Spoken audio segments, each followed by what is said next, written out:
የሚባረኩ ሰዎች የበረከት ቁልፍ በእጃቸው የገባ ሰዎች መጀመሪያ በላባቸው የሚገኘውን ነገር ከመፈለጋቸው በፊት ያላንዳች ጥረት እግዚአብሔር ባይ ኔቸር የሰጣቸውን ነገር ሪስፔክት የሚያደርጉ ሰዎች በምድር ላይ ከራሳቸው አልፈው ለሰዎች የተረፉና የተባረኩ ሰዎች የመጀመሪያ ቁልፉ የገባቸው ነገር ቢኖር የተሰጣቸውን ነገር አክብረው በተሰጣቸው ነገር የክብር ልክ መመላለስ መቻላቸው።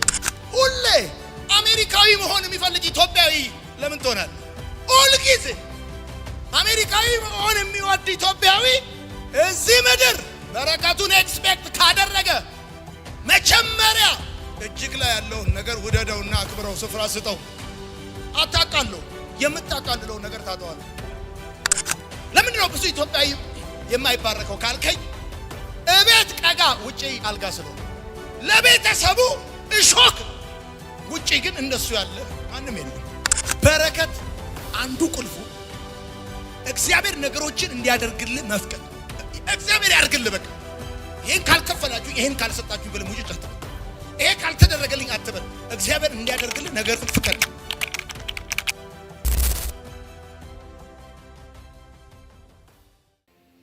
መባረክ ከፈለክ በህይወትህ ለውጥ ከፈለክ በህይወትህ የተሰጠህን ነገር አትናቅ። የተሰጣቸው የሚንቁ ሰዎች በፍጹም ምኞቱ እንጂ የበረከት ውጤቱ የበረከት ህይወቱ አይኖራቸው። በምድር ላይ ከራሳቸው አልፈው ለሰዎች የተረፉና የተባረኩ ሰዎች የመጀመሪያ ቁልፉ የገባቸው ነገር ቢኖር የተሰጣቸውን ነገር አክብረው በተሰጣቸው ነገር የክብር ልክ መመላለስ መቻላቸው። የተሰጠህን ነገር ማክበር ካልቻልክ እግዚአብሔር ሌላ ጨምሮ የሚሰጥ ነገር እንዳለ መጠበቅ ሞኝነት ነው። ያዕቆብ ኤሳውን አሁን ባነበብኩላችሁ የመጽሐፍ ቅዱሳችን ክፍል ውስጥ የነገረው የጠየቀው አንድ ነገር ነው። በመጀመሪያ ብኩርናህን ሽጥልኝ አለ። ሽጥልኝ። ያዕቆብ ኤሳውን በመጀመሪያ ብኩርናህን ሽጥልኝ ብሎ ሲጠይቀው ኤሳው የመለሰለት መልስ የሚገርም ነው። እኔ ለመሞት ጫፍ ላይ ነኝ ያለሁት፣ ብኩርናዬ ለኔ ምኔ ናት? ምኔ ናት? አቃለለው። እመነኝ፣ የምታቃልለውን ነገር ታጣዋለህ። አንተ ጋር ያለ ቫልዩ ያልሰጠኸው ነገር አንተ ጋር ስለሆነ ብቻ አብሮክ የሚቀጥልና የሚኖር እንዳይመስል።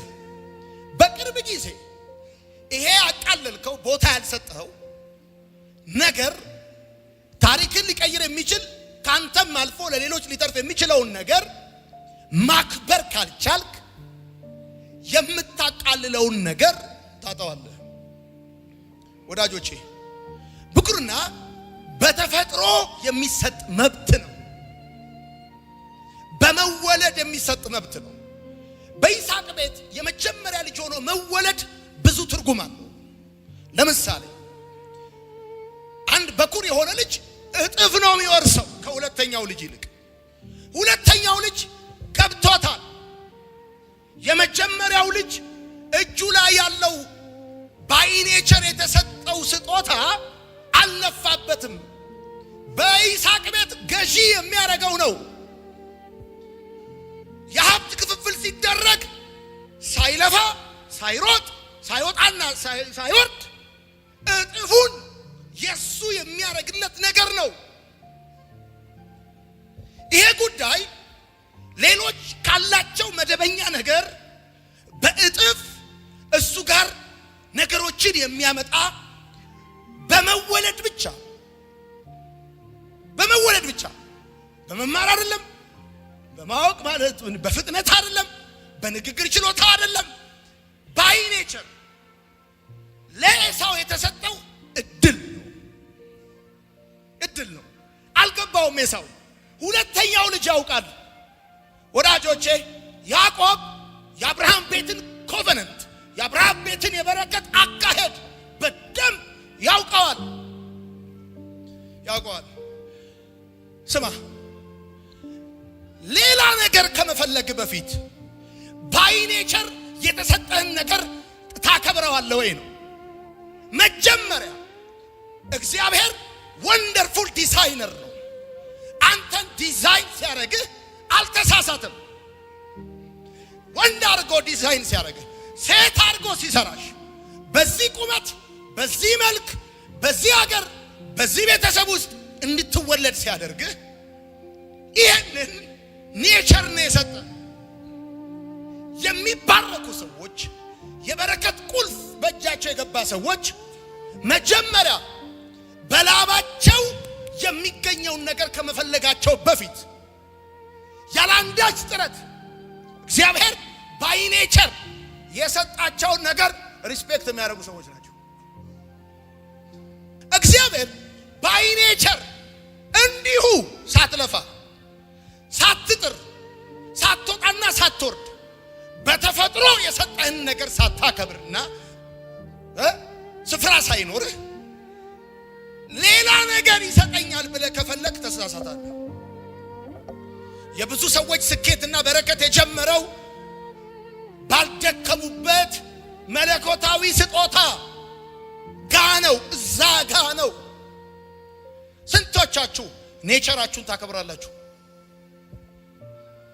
ስንቶቻችሁ ጾታችሁን ታከብራላችሁ?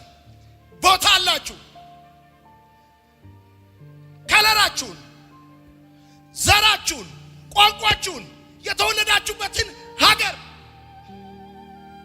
ይገርማል። እቺ ምድር ግዑዝ ብቻ እንዳትመስልህ ትሰማለች። ለማን መስጠት እንዳለባት ታውቃለች። ሁሌ አሜሪካዊ መሆን የሚፈልግ ኢትዮጵያዊ ለምን ትሆናለህ? ሁል ጊዜ አሜሪካዊ መሆን የሚወድ ኢትዮጵያዊ እዚህ ምድር በረከቱን ኤክስፔክት ካደረገ መጀመሪያ እጅግ ላይ ያለውን ነገር ውደደውና አክብረው፣ ስፍራ ስጠው። አታቃለው። የምታቃልለው ነገር ታጠዋለህ። የበረከት ቁልፍ ሁለተኛው ምን እንደሆነ ልንገርህ። ተቃራኒ አትሁን። ተቃራኒ አትሁን። በተለይም ለቤተሰቦች ተቃራኒ አትሁን። ዛሬ ወንደርፉል ነገር ነው የምነግራችሁ። በተለይም ለቤተሰቦች ተቃራኒ አትሁን። የቤተሰቦቻቸውን ተቃራኒ ሰዎች እዩዋቸው። በየቤቱ ለቤተሰቦቻቸው በተለይም ተቃራኒ የሆኑ ሰዎች፣ በዋነኛነት ለቤተሰቦቻቸው ሲቀጥል ለሰዎች ራሱ ተቃራኒ የሆኑ ሰዎች አሉ። ቤተሰቡ ውሃን ጠጣ ሲል ተቃራኒ ነው። ሚሪንዳ ነው የምጠጣው። ቤተሰቡን ጸልይ ሲል እንደው ምን ይወጣ ተቃራኒ ናቸው። ለሚቴሉ በያዕቆብና በኤሳው መካከል ያለው ልዩነት ይሄ ነው። ያዕቆብ አባቱ የሚደሰትበትን ነገር ያደርጋል። ለምሳሌ በዘፍጥረት መጽሐፍ ምዕራፍ 28 ላይ አባታቸው አንድ ትእዛዝ አዘዛቸው። ሚስት ስታገቡ ከዚህ ከእስማኤላውያን ወገን እንዳታገቡ፣ ሂዱና ከነላባ ቤት አግቡ አለ። ይገርምሃል፣ ያዕቆብ አባቱን የሚያስደስተውን ነገር ሲያደርግ ኤሳው በተቃራኒ ይሄንን እንደተናገረ ይስሐቅ ሰምቶ ኤሳው ከእስማኤላውያን ወገን ሄዶ አገባ።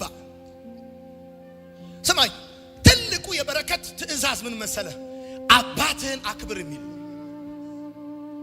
ትልቁ የበረከት ትእዛዝ ነው። ወላጆችን ማክበር። በደምብ ስማኝ። ወላጆችን ማክበር ውስጥ ሁለት ነገር አለ፣ መታዘዝና ማስደሰት። ማክበር ውስጡ ሁለት ነገር አለው። አንዱ መታዘዝ ነው፣ ሁለተኛው ማስደሰት ነው። በደምብ ስማኝ። እዚህም ይሁን ከዚህ ውጪ ቤተሰቡን የማያስደስት ሰው ለዘላለም ይሮጣል እንጂ አይቀድምም፣ ይታገላል እንጂ አይጥልም። አንድም በምድር ላይ ቤተሰቡን ያስቀየመ ሰው ተሳክቶለት አይቻልም። አንድ ሁለት እነግርሃለሁ። መማርና ብዙ ገንዘብ ማግኘት ቤተሰብህን ባለመታዘዝ የሚመጣብን እርግማን አያስቀሩም። ጽፉ ሰዎች፣ ብትማርም ብዙ ገንዘብ ብታገኝም ያገኘው ገንዘብና ያገኘው ዕውቀት ቤተሰቦችን ባለመታዘዝ፣ ወላጆችን ባለማስደሰት የሚመጣብህን እርግማን አይከለክሉልህም። most successful ሰዎች ቤተሰቦቻቸው የሚያስደስቱ ሰዎች ናቸው። ለምን ነው ብዙ ኢትዮጵያዊ የማይባረከው ካልከኝ እቤት ቀጋ ውጪ አልጋ ስለሆነ ለቤተሰቡ እሾክ ነው። ውጪ ግን እንደሱ ያለ ማንም የለም። እመነኝ፣ አባትን እናትን ቤተሰቦችን እያስነከስክ አዲዳስ አይደለም የፈለከውን ብታረግ አትነጥርም። ቤተሰቦቹን የማያስደስት ለቤተሰቦቹ ተቃራኒ የሆነ ሰው እዚህ መጥቶ እንዲህ ቢል ከአመድ ላይ የተነሳ ቢል ጉባኤው ሁሉ ያስነሳውን አመድ ቅመህ ነው የምትሄደው። ቅመህ እንደውም ይብስባል፣ አመዱ ይብስባል። እዚህ ቅንድብ ላይ ሁሉ ነው አመድ አምጥቶ ቫዝሊን የማያጠፋው አመድ ነው ላይ የሚመጣው። ቤተሰቦቹን የማያስደስት ሰው አይባረክም። ይገርማል። ስምህ የበረከቱ ቁልፍ ነው። ስምህ የበረከት በር እንደሆነ እወቅ። ለዚህ ነው እግዚአብሔር አብርሃምን ሊባርከው ሲፈልግ አብራም ነበር፣ ሃን ጨመረ። በደንብ ይሁን። አብራም የሚለውን ቃል ከፈተውና ሃን ከተተው ውስጥ አብርሃም አረገው። አብራም ነበር፣ አብርሃም አረገው። ሃ በዕብራይስጥ ያህዌ ማለት ነው። እግዚአብሔር አብርሃምን ሊባርከው ሲፈልግ ስሙን በአብርሃም ስም ውስጥ ከተተው። አብርሃም ብለው ሲጠሩ አብርሃምን ብቻ ሳይሆን አት ሴም ታይም ያህዌንም ይጠራል። አልሰማኸኝ? እግዚአብሔር ሊባርክ ሲፈልግ የሚነካካው ስምህን ነው። ካስታወሳችሁ በዘፍጥረት መጽሐፍ ላይ ከያዕቆብ ጋር ሌሊት ሙሉ ታገሉ። ያዕቆብ ታገለው። ምንድን ነው ፈልገው? ካልባረከኝ አለቅህም። እውነተኛ በረከት ስም እንደሆነ እወቅ። ብዙዎቻችን we don't care about ስለ ስማችን። ስምህ የቆለፈውን ይገርማል፣ ስምህ አይከፍተው። እግዚአብሔርም እንደዚህ ያደረገው ያዕቆብን ታገለው፣ የጭኑን ሽሉዳ ነካው። ከዛ ስም ማን ነው አለው? ያዕቆብ ነኝ አለ። ከዚህ በኋላ አንተ ያዕቆብ አትባልም፣ እስራኤል ትባላለህ። በረከት ከስም ጋር እንደሆነ እወቅ። ከስም ጋር እግዚአብሔር ይገርማል፣ ሊባርክ ሲፈልግ ስምህን ከፍ ያደርገዋል፣ ስምህን ያከብረዋል፣ ስምህን በብዙ ሰዎች አፍ ውስጥ ያስገባዋል። ምን ነው ሊባርክ ሲፈልግ ስምህን ያስተካክለዋል።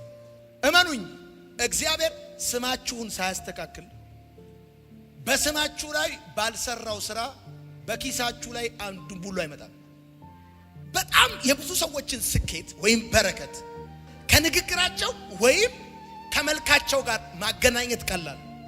በረከት ግን ከሰው ንግግርና ከሰው መልክ ይልቅ በጣም የሚተሳሰረው ከስም ጋር። most successful የሚባሉ ሰዎችን ይዋቸው በአብዛኛው እግዚአብሔር ስመጥር ነው። እግዚአብሔር አብርሃምን ጌታዬን ባረከው አገነን። አብርሃም ብለህ ትበደራለህ። አብሬው ነው አንድ ሰፈር ነን ካልክ ማንም ሰው ያስገብቶ ያሳድራል። አምስተኛው ቁልፍ እግዚአብሔርን በግል ማግኘት ነው። ቁልፉ ኢምፐርሰን ጌታን አግኘው። በዘፍጥረት መጽሐፍ ምዕራፍ 28 ቁጥር 12 ላይ አላወቁም ነበር ለካ የእግዚአብሔር እዚህ ቤቱ ነው አለ ያዕቆብ። ኢምፐርሰን እግዚአብሔርን አገኘው። ወዳጄ ማናቸውም በረከት ከእግዚአብሔር ጋር ባለ ግንኙነት የሚወሰን ነው። ከሰዎች ጋር ያለህ ግንኙነት ልምዳቸውን ያካፍሏል እንጂ አይባርኩ። ከሰው ጋር በመገናኘት የምትባረክ ቢመስል ሰው ካለ እግዚአብሔርን በማግኘት ነው በረከት። በግል ከእግዚአብሔር ጋር የመገናኘት ህይወት ነው የበረከት ቁልፍ። ከእግዚአብሔር ጋር ኃይል ያለው ከሰው ጋር ኃይል አለ። ከእግዚአብሔር ጋር ስትገናኝ የምትቀበለው ኃይል አለ፣ አቅም አለ። በረከት ኢምፐርሰን እግዚአብሔርን ካገኙ ሰዎች ጋር የሆነ ህይወት ነው። አምስተኛው የበረከት ቁልፍ እግዚአብሔርን በግል ማግኘት ነው። ጥሩ ነው በጉባኤ እንደዚህ ማግኘት፣ በግል አንብቡት እናንተ። ስድስተኛው የበረከት ቁልፍ ኪዳን አድርግ። ኪዳን ማድረግ ነው። ኪዳን አድርግ። በዘፍጥረት መጽሐፍ ምዕራፍ 28 ላይ ቁጥር 20 እንደዚህ ይላል፣ ያዕቆብም እንዲህ ብሎ ስለተሳለ እግዚአብሔር ከኔ ጋር ቢሆን በሚሄድባትም በዚህ መንገድ ቢጠብቀኝ የምበላውን እንጀራ የምለብሰውንም ልብስ ቢሰጠኝ ወደ አባቴ ቤትም በጤና ብመለስ እግዚአብሔር አምላኬ ይሆንልኛል።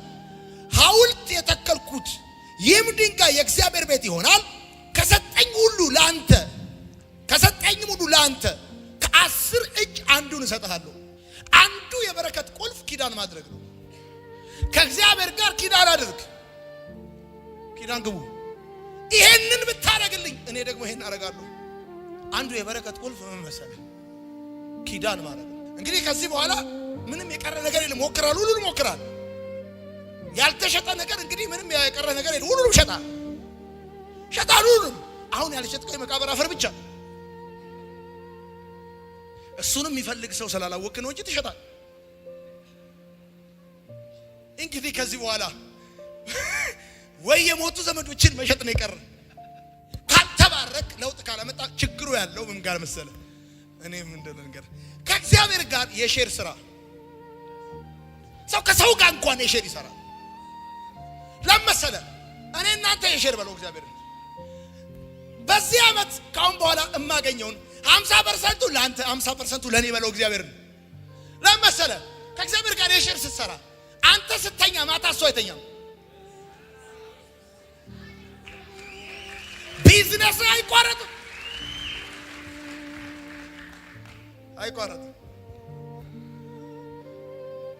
ሰባተኛ አመታቶችን ስጥ። አንዱ የበረከት ቁልፍ አመታቶችን መስጠት።